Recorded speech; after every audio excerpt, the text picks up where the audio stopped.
Hello everyone, welcome you all to my YouTube channel Concept Classes. Hope all of you are doing well.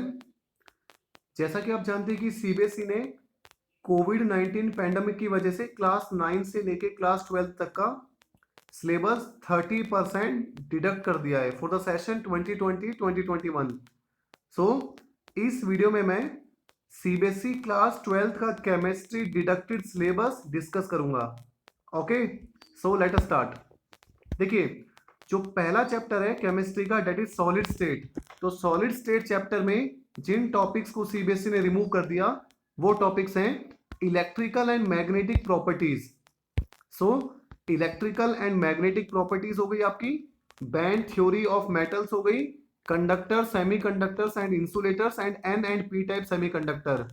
तो solid state chapter में जब आप defects की study करते हो, like Frenkel defect हो गया, वैकेंसी डिफेक्ट हो गया, इंटरस्टिशियल डिफेक्ट हो गया, सैचोमेट्रिक डिफेक्ट मतलब शॉर्ट की डिफेक्ट हो गया, तो जब आप डिफेक्ट्स को पढ़ते हो तो डिफेक्ट्स के बाद वाले जो टॉपिक्स हैं उन टॉपिक्स को सीबीएसई ने यहाँ पे रिमूव कर दिया है. ठीक है, तो लास्ट वाले टॉपिक्स हैं जहां पे आप जस्ट थ्योरेटिकल पोर्शन है, इलेक्ट्रिकल एंड मैग्नेटिक प्रॉपर्टीज होती हैं, तो ये वाला पोर्शन आपको प्रिपेयर नहीं करना है अपने बोर्ड एग्जामिनेशन के लिए.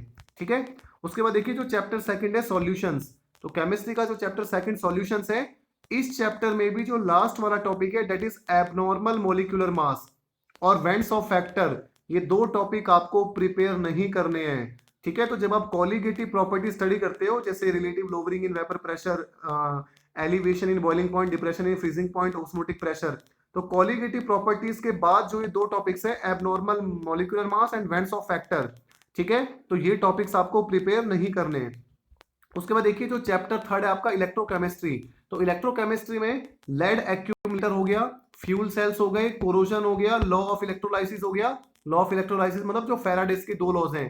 ड्राई सेल हो गया, electrolytic cells and galvanic cell. तो आपकी मर्करी सेल है, ड्राई सेल्स है, तो इस सेल्स के बारे में भी आपको स्टडी नहीं करना है.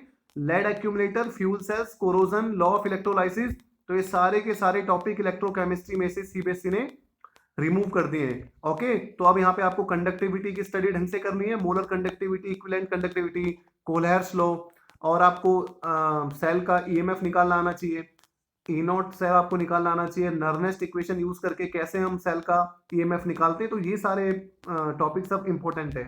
ओके, उसके बाद देखिए चैप्टर फोर्थ आपका केमिकल काइनेटिक्स. तो केमिकल काइनेटिक्स में concept of collision theory. Collision theory का जो कंसेप्ट है उसका elementary idea, no mathematical treatment. ठीक है, उसके बाद activation energy and Arrhenius equation. तो केमिकल काइनेटिक्स में से कोलिजन थ्योरी, एक्टिवेशन एनर्जी और अर्हेनियस इक्वेशन, ये टॉपिक्स को सीबीएसई ने सिलेबस से रिमूव कर दिया है. देन आपका आता है चैप्टर फिफ्थ सरफेस केमिस्ट्री. तो देखिए जो पांचवा चैप्टर है आपका सरफेस केमिस्ट्री, इसमें से आपके जो इमल्शन होते हैं, टाइप्स ऑफ इमल्शन जैसे ऑयल इन वाटर इमल्शन या वाटर इन ऑयल इमल्शन, इस टॉपिक को रिमूव कर दिया है. कैटालाइसिस वाला कंप्लीट टॉपिक आपका हटा दिया गया है. कैटालाइसिस में जैसे होमोजीनियस एंड हेट्रोजीनियस कैटालिसिस होता है, activity and selectivity of a solid catalyst, enzyme catalysis. ठीक है, तो कैटालिसिस वाला पूरा का पूरा प्रोसेस सीबीएसई ने यहाँ पे रिमूव कर दिया फ्रॉम सरफेस केमिस्ट्री चैप्टर. उसके बाद देखिए next chapter journal principles and process of isolation of element. तो इस चैप्टर में से इस कंप्लीट चैप्टर को सीबीएसई ने रिमूव कर दिया है. This entire chapter is removed from the syllabus. ये बहुत खुशी की बात है क्योंकि बहुत सारे बच्चों को ये चैप्टर डिफिकल्ट लगता है, ये थोड़ा बोरिंग चैप्टर लगता था, थ्योरेटिकल था, रिएक्शंस थी इसमें. तो ये चैप्टर कंप्लीट सीबीएसई ने सिलेबस से रिमूव कर दिया है. इस चैप्टर में से आपको कोई भी टॉपिक प्रिपेयर नहीं करना है. ओके, तो ये एंटायर यूनिट सीबीएसई ने रिमूव कर दिया सिलेबस से. उसके बाद देखिए नेक्स्ट इज चैप्टर 7. तो चैप्टर 7 है आपका पी ब्लॉक एलिमेंट्स. ये काफी बड़ा चैप्टर है. इस चैप्टर में से भी बहुत सारे टॉपिक्स को रिमूव कर दिया है, जैसे preparation and properties of phosphine. तो फॉस्फीन जो होता है पीएच3, उसकी प्रिपरेशन और प्रॉपर्टीज को रिमूव कर दिया है. सल्फ्यूरिक जो एसिड होता है H2SO4 हमारा, उसकी इंडस्ट्रियल प्रोसेस ऑफ मैन्युफैक्चर, तो मैन्युफैक्चरिंग कैसे करते हैं उस प्रोसेस को रिमूव कर दिया है.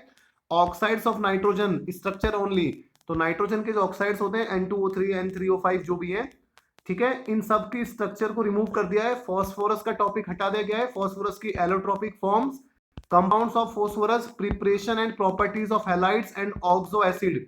ठीक है, तो ये सारे टॉपिक्स पी ब्लॉक एलिमेंट से रिमूव कर दिए हैं. देन आपका नेक्स्ट चैप्टर आता है chapter 8 which is D and F block element. तो देखिए D and F block element से केमिकल रिएक्टिविटी ऑफ लैंथेनॉइड्स, तो लैंथेनॉइड्स की केमिकल रिएक्टिविटी, एक्टिनॉइड्स की electronic configuration, oxidation state and comparison with lanthanoid. तो यहाँ भी काफी टॉपिक्स को रिमूव कर दिया सीबीएसई ने। Preparation and properties of KMnO4, तो आपका जो KMnO4 होता है पोटेशियम परमैग्नेट होता है, एंड K2Cr2O7 पोटेशियम डाइक्रोमेट होता है। तो इनकी प्रिपरेशन और प्रॉपर्टीज को भी रिमूव कर दिया है। तो यहाँ पे बहुत सारी आपको प्रिपरेशन याद करनी होती थी, बहुत सारी केमिकल रिएक्शंस आपको याद करनी होती थी। तो सीबीएसई ने भी ये टॉपिक्स इस चैप्टर में से रिमूव कर दिए हैं। ओके, उसके बाद देखिए नेक्स्ट चैप्टर, चैप्टर 9 आपका है कोऑर्डिनेशन कंपाउंड। तो कोऑर्डिनेशन कंपाउंड में स्ट्रक्चर एंड स्टीरियो आइसोमेरिज्म, ठीक है, तो स्ट्रक्चर एंड स्टीरियो आइसोमेरिज्म वाला टॉपिक रिमूव कर दिया है। Importance of coordination compound in qualitative analysis, extraction of metal and biological system, तो ये टॉपिक सीबीएसई ने कोऑर्डिनेशन कंपाउंड से रिमूव कर दिए हैं। उसके बाद देखिए चैप्टर 10 से आपकी ऑर्गेनिक केमिस्ट्री स्टार्ट हो जाती है। ऑर्गेनिक केमिस्ट्री में जो पहला चैप्टर है that is haloalkanes and haloarenes. तो हेलो एल्केन और हेलो एरीन में से uses and environmental effects of dichloromethane, trichloromethane, tetrachloromethane, iodoform, freons, DDT. तो ये जो पोली हेलोजन कंपाउंड्स हैं, haloalkane and haloarene वाले चैप्टर में पोली हेलोजन कंपाउंड वाला जो टॉपिक है जो लास्ट में है, इस टॉपिक को कंप्लीटली रिमूव कर दिया है, जिसमें आप dichloromethane, trichloromethane, tetrachloromethane, iodoform, freons, DDT, इनकी इंडस्ट्रियल एप्लीकेशन के बारे में पढ़ते हो, इनके यूजेस के बारे में पढ़ते हो और इनका एनवायरमेंटल इफेक्ट स्टडी करते हो, ठीक है। उसके बाद देखिए जो चैप्टर 11 है आपका अल्कोहल, फिनोल एंड ईथर। इस चैप्टर में एक सिंगल टॉपिक को रिमूव करा है, uses with special reference to methanol and ethanol, ठीक है। तो मिथानोल और इथानोल के यूज को ही बस रिमूव किया है, बाकी सारा चैप्टर आपको प्रिपेयर करना है, ठीक है। तो मिथानोल और इथानोल का यूज आपका रिमूव किया है, बाकी कंप्लीट चैप्टर आपको प्रिपेयर करना है। ओके, उसके बाद देखिए चैप्टर 12 है आपका aldehydes, ketone and carboxylic acid. तो ये कंप्लीट चैप्टर आपको प्रिपेयर करना है, इस चैप्टर में से कोई भी टॉपिक रिमूव नहीं हुआ है। ओके, ये बहुत इंपॉर्टेंट चीज है कि जो आपका चैप्टर 12 है aldehyde, ketones and carboxylic acid, इस चैप्टर में से नो चेंजेस, कोई चेंज नहीं हुआ है। You have to prepare complete chapter for your board examination. Okay, उसके बाद आपका जो चैप्टर 13 है अमीन्स, इस चैप्टर में जो डाइजोनियम सॉल्ट वाला पोर्शन है, डाइएजोनियम सॉल्ट वाला जो पोर्शन है उसकी प्रिपरेशन हो गई, केमिकल रिएक्शंस हो गई, importance in synthetic organic chemistry, तो ये कंप्लीट यहाँ पे टॉपिक रिमूव कर दिया है। ओके, सो चैप्टर 13 जो अमीन है, अमीन वाले चैप्टर में डाइजोनियम सॉल्ट वाला कंप्लीट पोर्शन रिमूव कर दिया है। उसके बाद देखिए चैप्टर 14 बायोमोलिक्यूल्स, तो इस चैप्टर में भी बहुत सारे टॉपिक्स को रिमूव कर दिया, बहुत सारा, यहाँ पे भी बहुत फायदा हुआ है हमें। जैसे हमारे कार्बोहाइड्रेट्स होते हैं, ओलिगोसैकेराइड्स होते हैं, सुक्रोज हो गया, लैक्टोस हो गया, माल्टोस हो गया, पॉलीसैकेराइड्स जैसे starch, cellulose, glycogen, importance of carbohydrates, तो एक कार्बोहाइड्रेट्स वाला पोर्शन यहाँ पे रिमूव कर दिया है।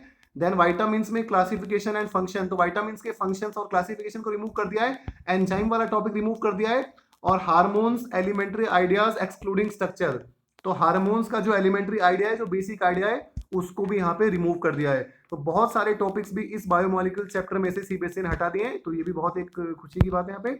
उसके बाद देखिए चैप्टर 15 पॉलीमर्स, तो चैप्टर 15 और चैप्टर 16 ये दोनों चैप्टर को एंटायरली, पूरी यूनिट को हटा दिया गया है।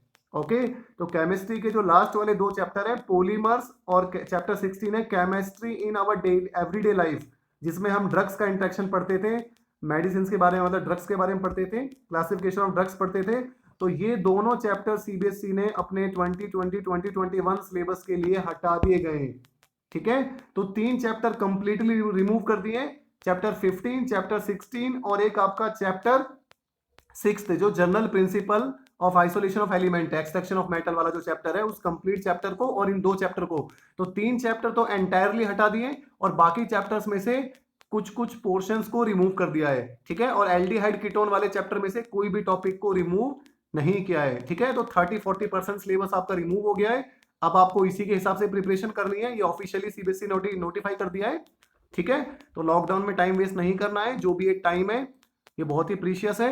अब आपके पास आपका सिलेबस भी है, रिड्यूस सिलेबस भी है, तो आपको अपने टॉपिक्स को देखना है और चैप्टर को प्रिपेयर करना है और इस टाइम का यूटिलाइज करना है। Okay, so thanks for watching the video.